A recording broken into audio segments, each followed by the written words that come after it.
মুখ্যমন্ত্রী মমতা বন্দ্যোপাধ্যায় মঙ্গলবার নবান্নে সাংবাদিক বৈঠক করলেন।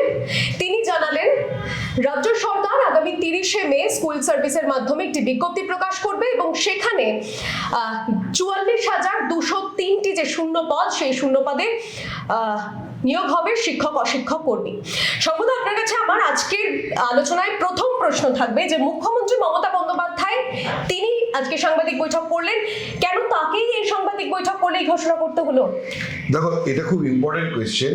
তার কারণ বুঝতে হবে সায়নী, যে আজকের যে ঘোষণা তার একটা বৃহৎ অর্থ আছে। গত 3 এপ্রিল সুপ্রিম কোর্ট তার রায়ে জানিয়ে দিয়েছিল স্পষ্টভাবে যে 2016 সালের যে প্যানেল, সেই প্যানেল গোটাটাকেই বাতিল করতে হবে এবং এই যে প্রায় 26,000 যে নিয়োগ হয়েছিল শিক্ষক এবং অশিক্ষক কর্মী, এই পুরো প্যানেলই বাতিল করতে হবে। কারণ হচ্ছে যে এখানে পড়তে দুর্নীতি এবং জালিয়াতির ঘটনা ঘটেছে। তারপর থেকে তো গভর্নমেন্ট কোনো নোটিফিকেশন করেনি। এই যে 30শে মে বিজ্ঞপ্তি হবে, 30শে মে বিজ্ঞপ্তির অর্থই হলো যে 26,000 যে নিয়োগ 2016 সালের প্যানেল, সেটা পুরোপুরি বাতিল হয়ে গেল। মানে এতদিন ধরে স্পষ্টভাবে এটা কিন্তু ঘোষণা সরকার করেনি। সুপ্রিম কোর্টের নির্দেশ এসেছে এবং সুপ্রিম কোর্ট বলেছে যে 31 মের মধ্যে সরকারকে এই ব্যাপারে খবরের কাগজে বিজ্ঞাপন দিতে হবে এবং নতুন করে বিজ্ঞপ্তি প্রকাশ করতে হবে এবং সুপ্রিম কোর্টে হলফনামা পেশ করতে হবে। ফার্স্ট টাইম গভর্নমেন্ট জানাচ্ছে যে গভর্নমেন্ট 30শে মে বিজ্ঞপ্তি জারি করবে। এই বিজ্ঞপ্তি জারি করার অর্থই হলো যে যাদের 2016 সালে চাকরি হয়েছিল প্যানেলটা, তাদের চাকরি চলে গেল, বাতিল হয়ে গেল। এখন এই ঘোষণাটা শুধুমাত্র বিজ্ঞপ্তি দিয়ে ঘোষণা করা, সেটা খুব সেন্সিটিভ একটা ব্যাপার। তো সরকার একটা সংবেদনশীলতার নিয়ে এবং সরকার মানবিক মুখ দেখানোর জন্যই আজকে মুখ্যমন্ত্রী এই অ্যানাউন্সমেন্টটা করলেন যে দেখো, সুপ্রিম কোর্ট যে নির্দেশ দিয়েছে সেটা আমরা মানতে বাধ্য। সুতরাং 31 মের মধ্যে আমাকে যে বিজ্ঞপ্তি করতে বলা হয়েছিল, আমি 30শে মে বিজ্ঞপ্তি জারি করছি। এটার মানে কি? এটার মানে তো 26,000 লোকের চাকরি চলে গেল। ফলে এই 26,000 লোকের মধ্যে একটা অনিশ্চয়তা তৈরি হবে যে সরকারিভাবে পাকাপোক্তভাবে আমাদের চাকরিটা চলে গেল। তো এই যে চাকরি চলে যাওয়া, এই যে একটা অনিশ্চয়তা তৈরি হওয়া, এই জায়গাটা থেকে তো কাউকে একটা বড় ভয় দিতে হবে এবং সেটা তো রাজ্যের প্রধান প্রশাসক তিনিই দেবেন। যে কারণে আজকে মমতা বন্দ্যোপাধ্যায় প্রেস কনফারেন্সটা করলেন। তার প্রেস কনফারেন্স করার অর্থ কিন্তু একটাই, যে টু গিভ অ্যাসিওরেন্স যে সরকার আপনাদের পাশে আছে, মানে চাকরিহারাদের পাশে আছে। কিন্তু আমি বলছি যে চাকরিহারা শিক্ষকরা এতদিন ধরে যে বিকাশ ভবনের সামনে তাদের এতদিনের লড়াই, তার কি উত্তর মমতা বন্দ্যোপাধ্যায় দিতে পারলেন? মমতা বন্দ্যোপাধ্যায় দেখো, চাকরিহারাদের উত্তর দিয়ে সন্তুষ্ট করাটা খুব ডিফিকাল্ট। তার কারণ হচ্ছে যে তারা যেরকম ভাবে, বিশেষ করে যারা যোগ্য প্রার্থী, তারা যেরকম অনিশ্চয়তার মধ্যে ঢুকে গিয়েছে, তাদের যে মানসিক অবস্থা, তারা একটা পাকা চাকরি করছিলেন, হঠাৎ করে সুপ্রিম কোর্টের নির্দেশে এবং একটি মামলার পরিপ্রেক্ষিতে তাদের চাকরি চলে গেল। তাদের কারোর বয়স 30, কারোর বয়স 32, কারোর বয়স 33, কারোর বয়স 40। তো তাদের তো একটা জীবন এবং জীবিকার ব্যাপারে একটা অনিশ্চয়তা তৈরি হয়েছে। তো কারোর যদি এরকম হঠাৎ করে চাকরি চলে যায়, তার জীবনে যে অনিশ্চয়তা, তার যে মাথায় যে দুর্ভাবনা, সেইটাকে সন্তুষ্ট করার মতন কিন্তু মানে কারোর পক্ষে এখন দেওয়া সম্ভব নয়। একটাই হতে পারে সন্তুষ্ট করার মতো জবাব, যে হ্যাঁ, আপনাকে চাকরিতে রেজিস্ট্রেট করা হচ্ছে। এটা তো কেউ বলছে না। আজকে তো মুখ্যমন্ত্রী তাদেরকে বলতে পারেননি যে হ্যাঁ, আপনাদেরই চাকরি, আপনি চাকরি পাবেন বা আপনার চাকরিটা থাকছে। এটা তো বলতে পারেননি, কারণ হচ্ছে সুপ্রিম কোর্টের নির্দেশ রয়েছে যে প্যানেল বাতিল করার। সেই জায়গায় দাঁড়িয়ে মুখ্যমন্ত্রী কথা বলতে পারেন না, তাহলে সুপ্রিম কোর্টে অবমাননা হয়। তো ফলে মুখ্যমন্ত্রী বলতে পারছেন না তখন তো তাদের মধ্যে সেই দুর্ভাবনাটা তো জিয়ে থাকছেই। ফলে তাদেরকে পুরো 16 আনা সন্তুষ্ট করা আজকের প্রেস কনফারেন্সে সম্ভব ছিল না। কিন্তু হ্যাঁ, মুখ্যমন্ত্রী যেটা করেছেন, মুখ্যমন্ত্রী বলেছেন যে দেখো, এখানে আমাদের কাছে অপশন কি আছে। সুপ্রিম কোর্ট গোটা প্যানেলটাকে খারিজ করে দিয়েছে, বাতিল করে দিয়েছে এবং বলেছে নতুন করে রিক্রুট করতে। তো ফলে সরকার সেই নির্দেশ মানতে বাধ্য। যদি সরকার সেই নির্দেশ না মানে, তাহলে এরপরে রিভিউ পিটিশনের জায়গাটায় আর পরিষদটাই থাকবে না। সুতরাং সরকার সুপ্রিম কোর্টের নির্দেশ মানছে এবং সরকার সুপ্রিম কোর্টে রিভিউ পিটিশন দাখিল করেছে। সুপ্রিম কোর্টে গ্রীষ্মকালীন অবসর চলছে, সামার ভ্যাকেশনের পরে রিভিউ পিটিশনের শুনানি হবে। সেই শুনানিতে যদি সুপ্রিম কোর্ট থেকে একটা ইতিবাচক সাড়া পাওয়া যায়, তাহলে তো এদের চাকরি যাচ্ছে না। আর যদি না পাওয়া যায় তাহলে চাকরির পরীক্ষা তাদের বসতে হবে। সুতরাং চাকরির পরীক্ষাতেও যদি তারা বসে তাহলে সেক্ষেত্রে তাদেরকে আমরা এজ রিল্যাক্সেশনের ব্যবস্থা করছি। দুই, আর একটা ইম্পর্টেন্ট কথা মুখ্যমন্ত্রী বলেছেন, যেটা বারবার করে হার্ড করেননি কিন্তু একবার বলেছেন, যে অভিজ্ঞতার মূল্য দেওয়া হবে। মানে কেউ 7 বছর, কেউ 8 বছর, কেউ 10 বছর ধরে চাকরি করছেন, তাদের একটা অভিজ্ঞতার মূল্য দেওয়া হবে। এবার সেটা উনি এক্সপ্লিসিটলি ব্যাখ্যা করেননি।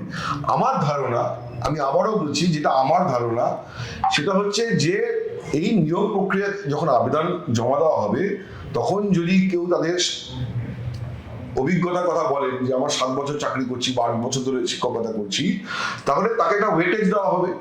তার ফলে যে একটা ফ্রেশ ক্যান্ডিডেটের তুলনায় ওই ক্যান্ডিডেট একটা ওয়েটেজ নিয়ে পরীক্ষায় এগিয়েই থাকবেন।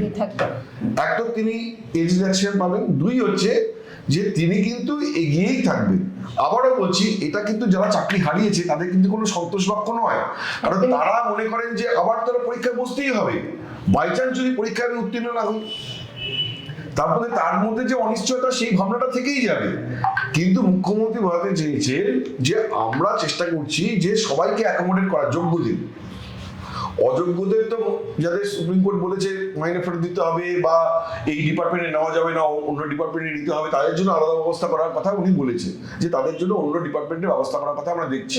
কিন্তু যারা যোগ্য প্রার্থী তাদের যাতে করে ওয়েটেজ দেওয়া, তারা যাতে অগ্রাধিকার পায়, সেরকম একটা ইঙ্গিত তিনি করে রেখেছেন।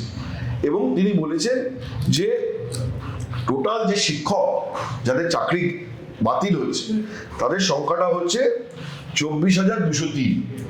এই 24,203-এর পরেও ক্লাস 9-10-এ আরো 11,517 জনকে নিয়োগ করা হবে শিক্ষক। ক্লাস 11-12-এর জন্য আরো 6,912 জন শিক্ষককে নিয়োগ করা হবে, এবং গ্রুপ সি পদে আরো 571 জনকে, আর গ্রুপ ডি পদে আরো 1000 জনকে নিয়োগ করা হবে।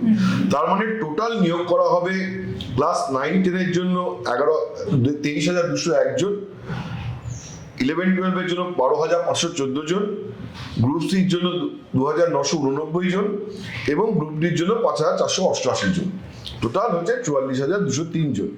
এখন কথা হচ্ছে যে যদি আজ সুপ্রিম কোর্টের রিভিউ পিটিশনে সরকার জিতে যায় এবং বলেন যে যোগ্যদের পরীক্ষা দিতে হবে না, তখন এই 44,000-এর সংখ্যাটা কমে যাবে। নতুন যে শূন্যপদ তৈরি করা হয়েছে সেই শূন্যপদের জন্য পরীক্ষা হবে। কিন্তু আজকের যা ঘোষণা, তাতে তো চাকরিহারা শিক্ষক যারা, তাদের মধ্যে অসন্তোষ সেই রয়েই গেল, দুশ্চিন্তা সেই রয়েই যাচ্ছে। এবার সেই চাকরিহারা শিক্ষকদের ভবিষ্যৎটা কি? মানে তাদের কি এই আবেদনপত্রে নাম লেখানোটা? দেখো, আমি আজকে চাকরিহারা শিক্ষকদের প্রেস কনফারেন্স শুনেছি। তাদের যে অনিশ্চয়তা, দুর্ভাবনা এবং তাদের যে বিপন্ন মনোভাব, সেটা তাদের দেখেই স্পষ্ট।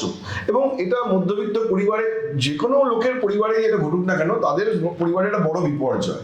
সুতরাং তাদেরকে বললাম যে আবার তাদেরকে পুরোপুরি আশ্বস্ত করাটা খুব কঠিন ব্যাপার। এবং তাদের প্রেস কনফারেন্সে আমি সেটা দেখলাম, তারা বললেন যে মুখ্যমন্ত্রীর প্রেস কনফারেন্স থেকে আমরা পুরো জবাবটা পেলাম না।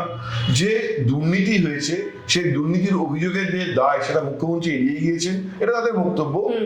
এবং 3 নম্বর হচ্ছে যে তিনি যে এইটা বললেন যে আবেদন জমা দিতে হবে, দেওয়া শুরু হবে 16ই জুন থেকে, এবং 14ই জুলাই হচ্ছে আবেদন জমা দেওয়ার শেষ তারিখ। এই 14ই জুলাই তারিখটা সরকার একটু পিছিয়ে দিতে পারতো, তাহলে হচ্ছে রিভিউ পিটিশনের জন্য আরো একটুখানি উইন্ডো থাকতো।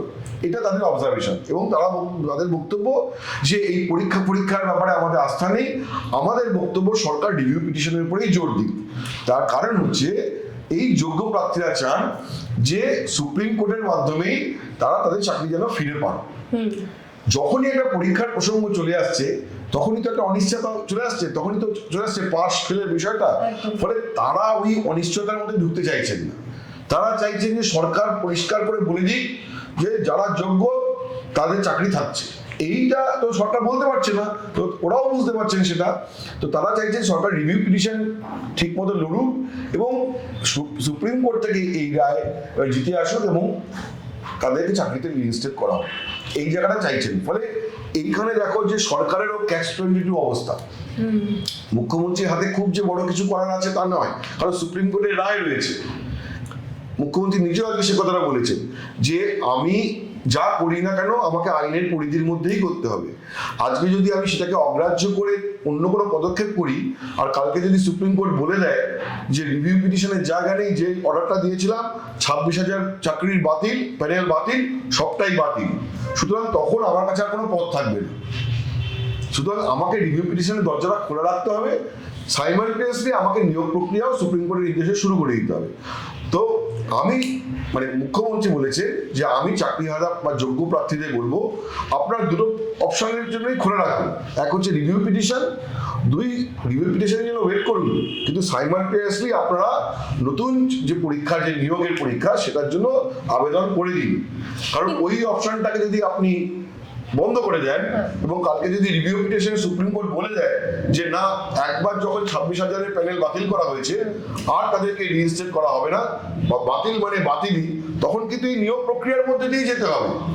যার যতই অসন্তোষ থাকুক না কেন, তাতে সরকারের বিরুদ্ধে অসন্তোষটা তুমি রাখতে পারো, সরকারকে সমালোচনা করতে পারো, সরকারকে গালমন্দ করতে পারো, কিন্তু তাতে কোনো রাস্তা খুলবে না, কারণ ওই নিয়োগ প্রক্রিয়ার মধ্যে দিয়ে ঢুকতে হবে।